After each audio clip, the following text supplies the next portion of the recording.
અમદાવાદ, ગાંધીનગર અને રાજકોટ સહિતના જિલ્લાઓમાં કાળઝાળ ગરમીને પગલે યલો એલર્ટ જાહેર કરવામાં આવ્યું છે.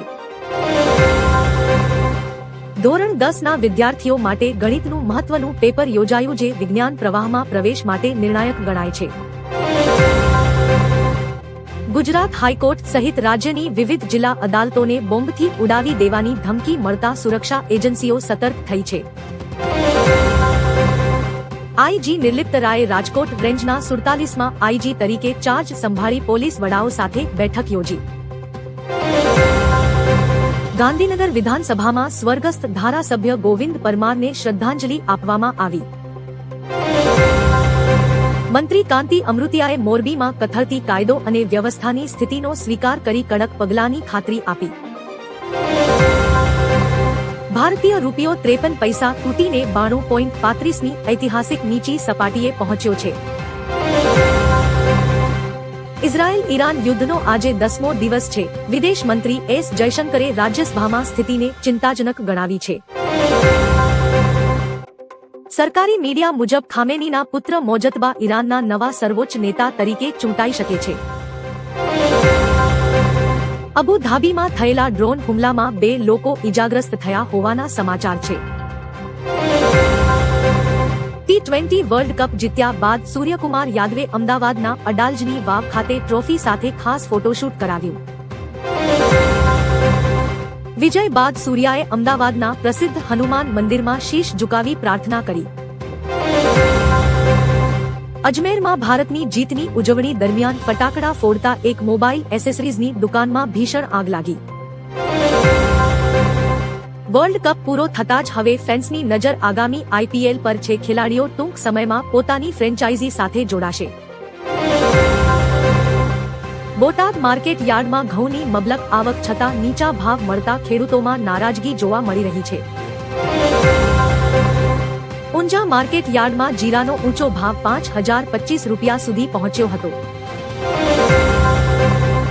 ગુજરાત સરકારના શહેરી વિકાસ વિભાગે રાજ્યની 71 નગરપાલિકાઓમાં વહીવટદાર મૂકવાનો મહત્વનો આદેશ કર્યો છે.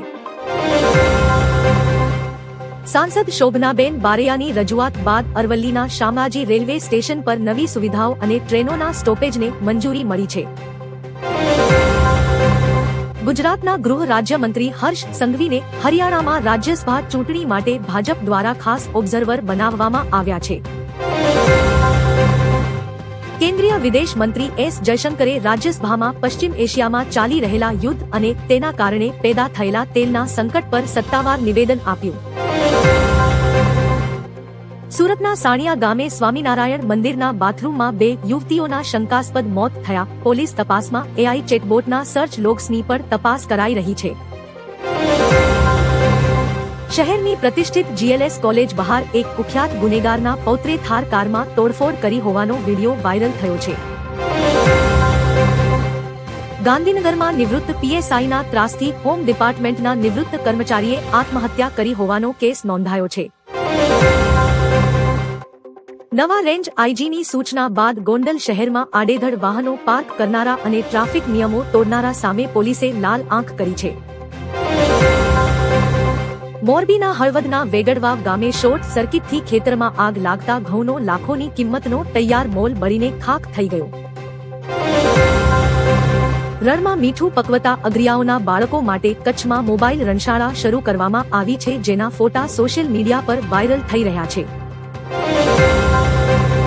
ઊંઝા માર્કેટમાં જીરાની આવક વધવા છતાં વિદેશી માંગને કારણે ભાવમાં સ્થિરતા જોવા મળી રહી છે. ગ્લોબલ આઇકોન પ્રિયંકા ચોપરાને ઓસ્કાર 2026ના પ્રેઝન્ટર લિસ્ટમાં સ્થાન મળ્યું છે, જે ભારત માટે ગૌરવની વાત છે. રણવીર સિંહની મોસ્ટ અવેટેડ ફિલ્મ ધુરંધર 2નું ટ્રેલર રિલીઝ થયું છે, જેણે સોશિયલ મીડિયા પર ધૂમ મચાવી છે. સાઉથ સુપરસ્ટાર યશની ફિલ્મ ટોક્સિક આઈએમડીબીના મોસ્ટ એન્ટિસિપેટેડ લિસ્ટમાં નંબર 1 પરથી નીચે ફેંકાઈ ગઈ છે. વ્લાદિમીર પુતિને ઈરાનના નવા સંભવિત સુપ્રીમ લીડરને સમર્થન જાહેર કર્યું છે, જેનાથી અમેરિકાની ચિંતામાં વધારો થયો છે. પૂર્વ અમેરિકી રાષ્ટ્રપતિ ડોનાલ્ડ ટ્રમ્પે તેલના વધતા ભાવ મુદ્દે ઓપેક દેશોને કડક ચેતવણી આપી છે. અમદાવાદ જિલ્લામાં આત્મનિર્ભર ગુજરાત યોજના હેઠળ 3200 થી વધુ MSME એકમોને 62 કરોડની વ્યાજ સબસિડી મંજૂર કરવામાં આવી. નર્મદાના રાજપીપળામાં સાંસદ મનસુખ વસાવા દ્વારા સ્વર્ણિમ જયંતિ શહેરી વિકાસ યોજના હેઠળ નવા સીસી રોડના કામોનું ખાતમુહૂર્ત કરાયું.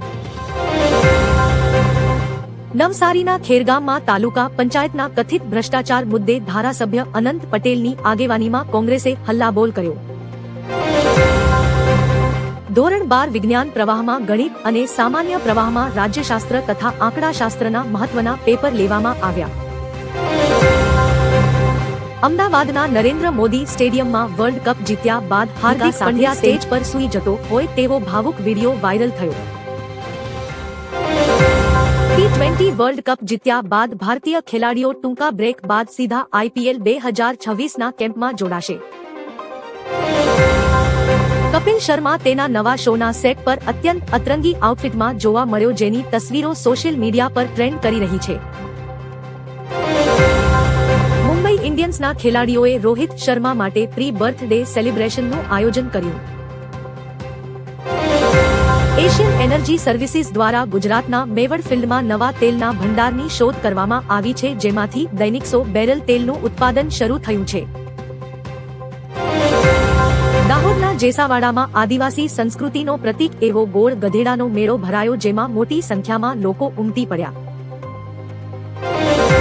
સુરેન્દ્રનગરના ત્રિમંદિર ખાતે જૂનાગઢ કૃષિ યુનિવર્સિટીના નિષ્ણાતો દ્વારા ખેડૂતોને ખર્ચ ઘટાડવા અને પ્રાકૃતિક ખેતી કરવા માર્ગદર્શન અપાયું. પાવાગઢના હેરિટેજ સ્થાપત્યોના સંરક્ષણ અને લાઇટિંગ માટે સરકારે નવી વિકાસલક્ષી યોજનાઓ અમલી બનાવી છે. ઓમાનના મસ્કત એરપોર્ટે એરસ્પેસ બંધ થવાને કારણે ખાનગી જેટ ઓપરેટરોને વધારાની ફ્લાઇટ્સ માટે મનાઈ ફરમાવી છે. હ્યુન્ડાઈ વર્નાનું નવું મોડલ દમદાર ફીચર્સ અને નવી ડિઝાઇન સાથે ભારતીય બજારમાં લોન્ચ કરવામાં આવ્યું. મેક્સિકો અને બ્રાઝિલ સહિતના દેશોમાં આંતરરાષ્ટ્રીય મહિલા દિવસ નિમિત્તે વિશાળ રેલીઓ અને પ્રદર્શનો યોજાયા. સ્મોલ કેપ ઇન્ડેક્સમાં આવેલા ઉહાળાને કારણે નાના રોકાણકારોમાં ઉત્સાહ જોવા મળ્યો છે. ની આગાહી જાણીતા હવામાન નિષ્ણાત અંબાલાલ પટેલે માર્ચના અંતમાં ઉત્તર ગુજરાત અને સૌરાષ્ટ્રમાં માવઠું પડવાની શક્યતા વ્યક્ત કરી છે.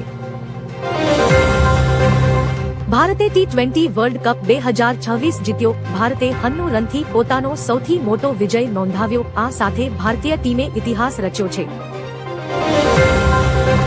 મહિલા દિવસની ઉજવણી. વિશ્વ મહિલા દિવસ નિમિત્તે PM મોદી અને રાષ્ટ્રપતિ મુર્મુએ દેશની નારી શક્તિને અભિનંદન પાઠવ્યા અને મહિલા સશક્તિકરણ પર ભાર મૂક્યો. અરવિંદ કેજરીવાલનું નિવેદન. કેજરીવાલે ભાજપ પર પ્રહાર કરતા કહ્યું કે ભાજપ મને ચોર કહે છે, પરંતુ કોર્ટે મને ઈમાનદાર સાબિત કર્યો છે. ઈરાન ઇઝરાયલ યુદ્ધના 9મા દિવસે ઈરાને ફરી ઇઝરાયલ પર મિસાઇલો છોડ્યા. પશ્ચિમ એશિયામાં તણાવ વધતા ભારતીયો માટે એડવાઇઝરી જાહેર કરાઈ. CM ભૂપેન્દ્ર પટેલે વાસણામાં 100 કરોડના ખર્ચે બનેલી તપોવન વિદ્યાવિહાર ગર્લ્સ સ્કૂલનું લોકાર્પણ કર્યું. સુરત ઇકોનોમિક રિજિયનમાં રોડ નેટવર્ક મજબૂત કરવા માટે CM દ્વારા 1185 કરોડ રૂપિયાના કામો મંજૂર કરવામાં આવ્યા. બિહારના નીતિશ કુમાર બિહારના CM પદેથી રાજીનામું આપી શકે છે. તેમણે રાજ્યસભા માટે નામાંકન ભર્યું હોવાના અહેવાલો છે. દુબઈમાં ફસાયેલા ગુજરાતીઓ. ઈરાન ઇઝરાયલ સંઘર્ષને કારણે ફ્લાઇટ્સ રદ થતા દુબઈમાં મહેસાણા અને રાજકોટના અનેક પ્રવાસીઓ ફસાયા હોવાના સમાચાર. કેનાલમાંથી મહિલાનો મૃતદેહ. થરાદના આજાવાડા નજીક મુખ્ય કેનાલમાંથી મહિલાનો મૃતદેહ મળતા ચકચાર મચી છે.